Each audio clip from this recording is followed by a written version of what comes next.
they would sign what's called a ketubah. And Jews still do this today. You can look up ketubah online and see pictures of them. They're beautiful. They come in all shapes and sizes and decorated beautifully.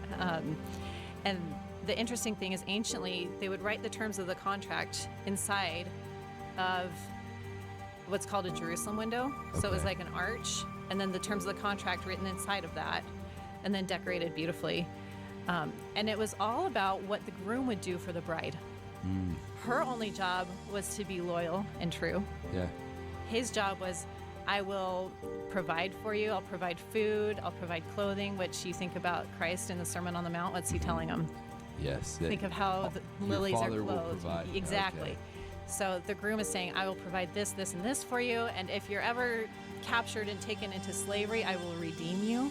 So this all provides a safety net for the bride in an ancient world where women didn't have a safety net, really. So from our modern perspective, we look back on their traditions and look at it as, they thought they were owning their wife.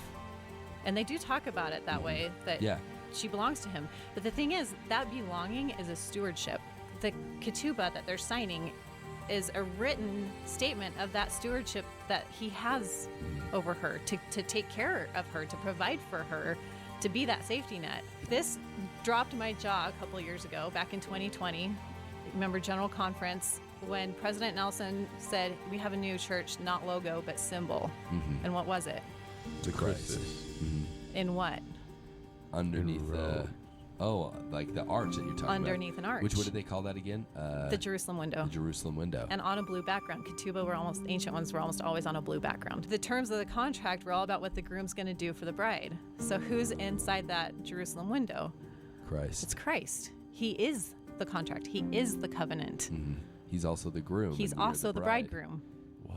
Yeah, and so as soon as that flashed up on the screen, that's what I saw. I was like, it's a ketubah.